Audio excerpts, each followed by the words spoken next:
এই আমি একদিন মারা যেতে চাইছিলাম, বাট এখন আমি নিজের একটা জগৎ তৈরি করছি। নতুন পেজ খুলে এখান থেকে আমি 1 লাখ টাকা আর্ন করছি। মানুষ যে এটারে এত বেশি ভালোবাসবে এটা আমি কোনো সময় কল্পনাও করতে পারি। খেলনা গাড়ি বিক্রি করে অরিজিনাল গাড়ির একটা ব্যবসা করব। খেলনা গাড়ি বিক্রি করে আর কি যে টাকাটা আসে ওইটা দিয়ে ধরেন 2-4টা ফ্যামিলি চলে যাবে। আমি একটা জিনিস নোটিস করলাম কি, ছেলেদেরকে গিফট দেওয়ার জন্য মেয়েরা স্পেসিফিকলি শার্ট কিনে, এরপরে যে বেল্ট কিনে। বাট আই থিঙ্ক হচ্ছে আপনি যে এই হট হুইলস, ছেলেরা মেইনলি গাড়ি lovers, maximum boys like 80% boys হচ্ছে যে আপনার কার লাভার। সো ওরা হচ্ছে যে এটা পছন্দ করবে। সো আমি জিনিসটা এইভাবেই ফুটায় তুলি যে এই জিনিসটা দিলে গিফটের যে চিন্তা ওইটা দূর হবে। অনেক কাস্টমার বলে হচ্ছে যে এই খেলনা গাড়ি মানে 40-50 টাকা করে আমরা কিনি। আসলে এগুলোর এমনও গাড়ি আছে, এই ছোট যে গাড়িগুলো এগুলোর এমনও কিছু কালেকশন আছে আপনার 5,000-6,000 ইভেন হচ্ছে যে 1,000 কোটি টাকারও গাড়ি আছে। এসব মিনিয়েচার কারের অনেক ডিমান্ড আছে। মানে এটা অনেকে হচ্ছে যে কি আমার এই গাড়িটা করভেটের এই গাড়িটা আমার শখ, এটা আমি একদিন কিনবো। এই গাড়িটাই আমরা নিয়ে সাজায় রাখে হচ্ছে যে সাজায় রাখবে কি এটা হচ্ছে যে একদিন আমি কিনতে পারবো, টাকা কামাইতে হবে, গাড়ি কিনবো। এই ইন্সপায়ারেশন নিয়ে হচ্ছে যে আর কি মানুষ এটার প্রতি বেশি আসে।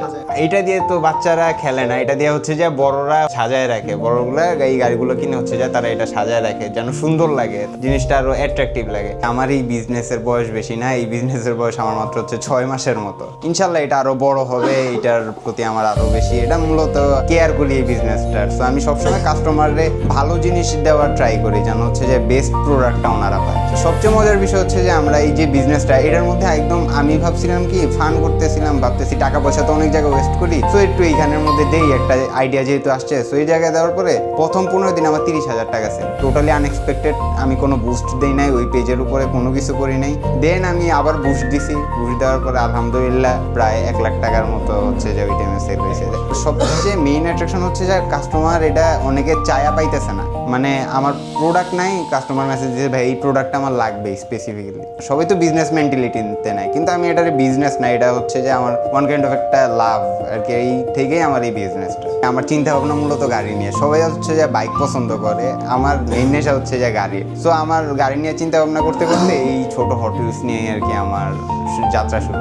গাড়ি আমার নেশা, আর গাড়ির প্রতি আমার একটা ফ্যাসিনেশন কাজ করে। দ্যাটস ওয়াই গাড়ি নিয়ে আমি সবসময় এই চিন্তা ভাবনা। গাড়ি দিয়ে শুরু করছি ইনশাল্লাহ, ছোট গাড়ি দিয়ে শুরু করছি, বড় গাড়ি দিয়ে শেষ করব। বাংলাদেশে যেমন অনেক গাড়ি আছে, যেমন ক্রাউন, এরপরে যে মার্সিডিজ, এগুলোর প্রতি আমার অনেক বেশি ফ্যাসিনেশন। বিশেষ করে ওই গাড়িগুলোর নিয়ে আমার অনেক কাজ করার ইচ্ছা আছে। গাড়ি নিয়ে যেভাবে ব্যবসা হবে এটা আমি প্রথমে তো আমি একটা এক্সপেরিমেন্টাল ভাবে কিছু একটা শুরু করতে চাইছিলাম। আমার আব্বু তো বলছিল হ্যাঁ তোরে দিয়ে কিচ্ছু হবে না, এখনো আর কি অতটা কনফিডেন্স পায় না এই পর্যায়ে এইসব। আমি যে ওয়ালটনে চাকরি করতাম ওইখান থেকে ধরেন আমি 40,000 টাকার মতো স্যালারি পেতাম, বাট এখন এটা 3-4 ডাবল আমি নিজেই আর্ন করতেছি, প্রতি মাসেই আর্ন করতেছি। মেইনলি হচ্ছে যে আমার যে ফ্রেন্ড আছে ও আমার সাথে আছে, এরপরে আমার ভাই, ছোট ভাই, ওরা পার্সেল নিয়ে যায়। তো আমাদের যে মেইন যে জিনিসটা যেটা আমাদের বুকে, এই বুকেটা বানায় হচ্ছে যে আমার ওয়াইফ। ওরে ছাড়া তো আমি পুরা খানা, কারণ হচ্ছে যে ও যদি এগুলা বানায় না দিত অল্টারনেটিভ খুঁজতে দিত, কারণ হচ্ছে যে ওই এই সাপোর্টটা দেয় দেখে হচ্ছে যে আজকে বিজনেসটা এত দূর পর্যন্ত আনা পসিবল হয়েছে।